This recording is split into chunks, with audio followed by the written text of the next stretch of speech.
Hello everyone who is watching this. I just would like to bring a few words of report from our week we've just had here in Assisi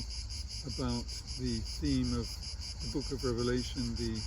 Apocalypse of St. John, and how important this work is as a template for what is taking place in our time. And there is of course a great deal to say about this. Basically, it is a very challenging time in which we're in, a time of struggle between good and evil, and we could say that this is primarily the force of darkness against the power of the good, the light, which we find in Christ at this time, and that there is the attempt on the part of the powers of darkness to block humanity from coming into connection with the force of light. And one of the things I focused upon in this presentation I just gave here in Assisi, which is a wonderful place. It's called the City of Peace. It is an extraordinary sense of atmosphere here of peace, which derives from Saint Francis and from Saint Clare. One could say that this is a truly Sophianic place, this coming together of these two wonderful human beings who planted something here which has just grown down through the centuries, so that now each year millions of people are drawn here because of the special atmosphere that we find here in Assisi. So it's a wonderful place to be focusing upon the power of the good. And in particular, when we think of what St. Francis represented, especially in the last part of his life,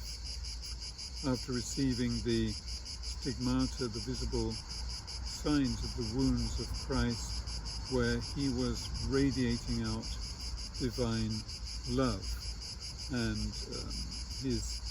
disciple, Brother Leo, who was the one who had the responsibility each day of changing the wounds of St. Francis, was almost every day bowled over by this power of divine love coming from St. Francis. So we see then just what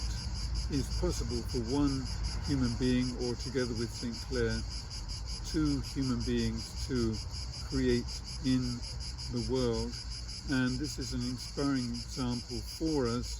at this time when there is this battle between good and evil, when evil has become so powerful in the world through the force of materialism that more and more people have forgotten what life is really about. It's much more than just accumulating goods and having a good time. Between life and birth, there is much, much more to our existence. So without going into too much detail about what I've been presenting, other than this one aspect of what I see as the possibility of a great transformation coming up in the year 2024 with the solar eclipse on the 8th of April next year, when, if we look at how this eclipse passes, the path of totality of this eclipse passes from the southwest of the United States, coming across the border from Mexico into Texas,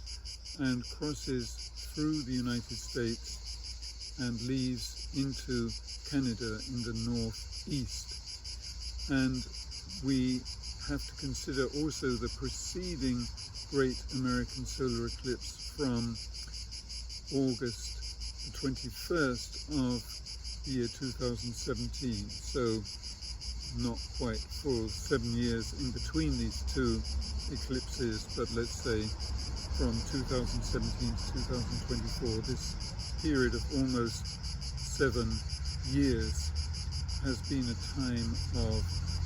extraordinary struggle for so many human beings, a time of experiencing divisive forces at work, a time in which many people have experienced the lockdowns, the lack of freedom of movement, which has come through all the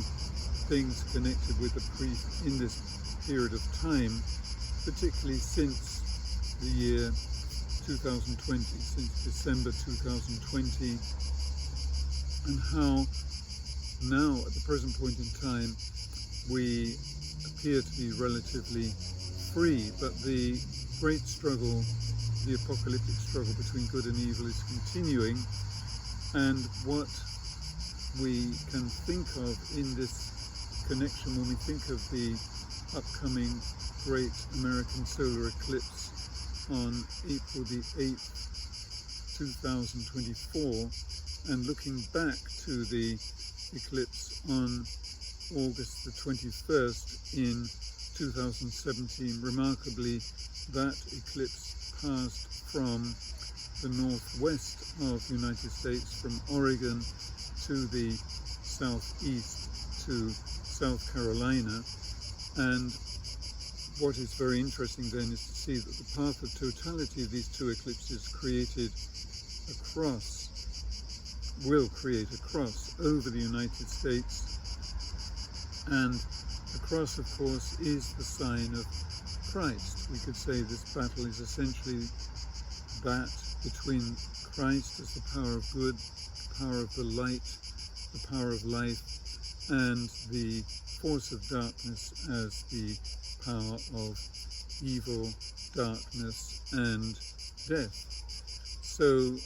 this struggle, it appears, is coming to a peak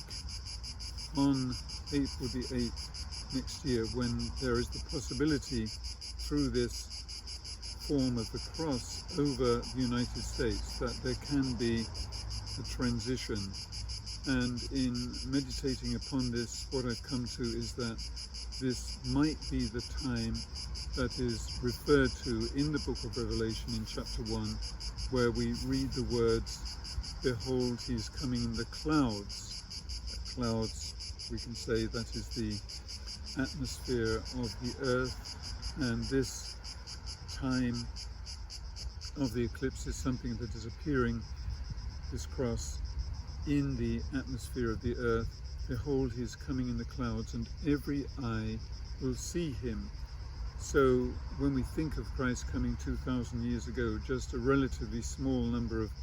people were able to behold him at that time in this relatively small land of Palestine. But now, with his coming on a more spiritual level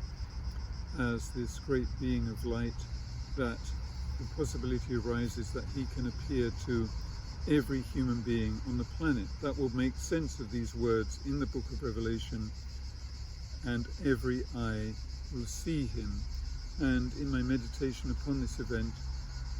it is possible, as I see it, that not only will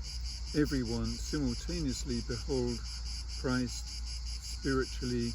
and in all his glory, in all his light-filled majesty, appearing to every human being on planet Earth, but that also everyone will hear him in their own language. And this will be an inflowing of this presence, divine presence, the power of the good, which will then be an overwhelming power in relation to the forces of evil now at work in the world, who will be cast down by this event. Now, I'm not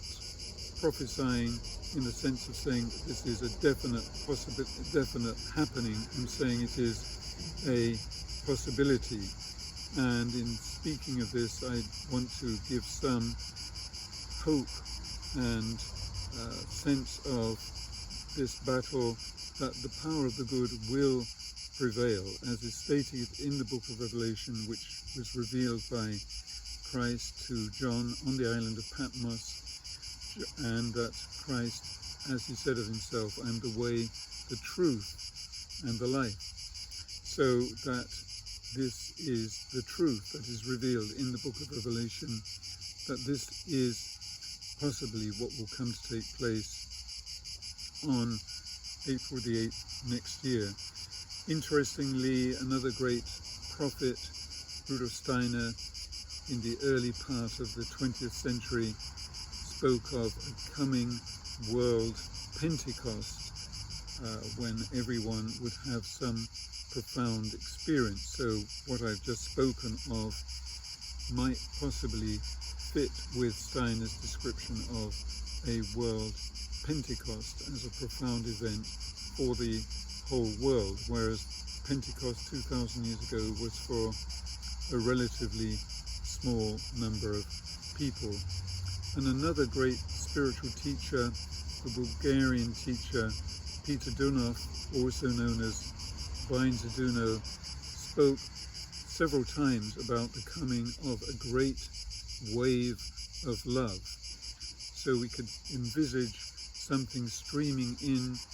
from our Milky Way galaxy, from the very heart of our Milky Way galaxy, seen by mystics as the heart of the divine, the heart of the Creator, that something could come streaming in as this great wave of love, and that this could manifest then as Christ appearing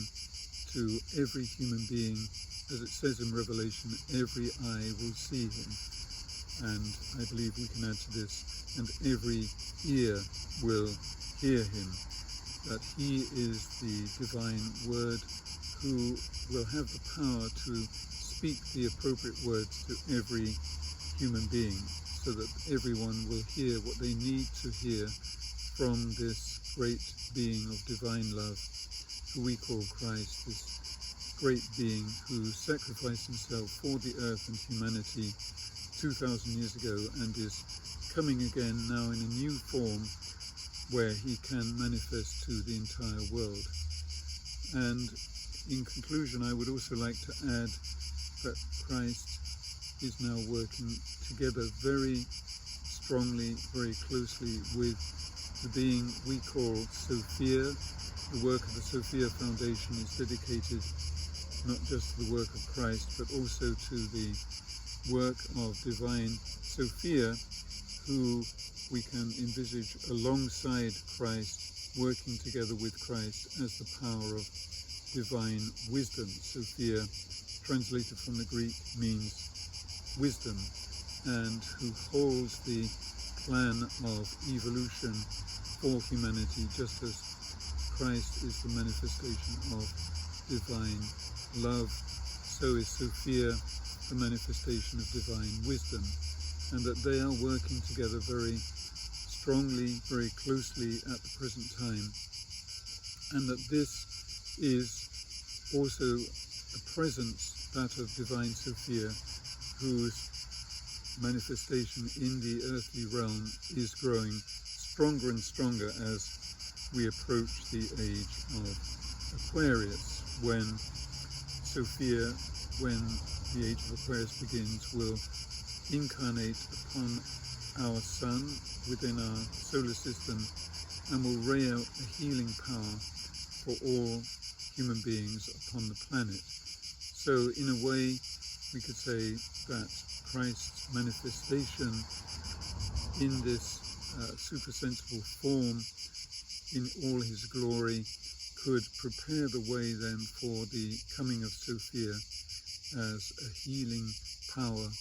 which humanity and the earth needs at this time. So it's holding these thoughts for the future in our hearts. Let us consider the divine guidance that is at work, which is indicated in the book of Revelation, and of course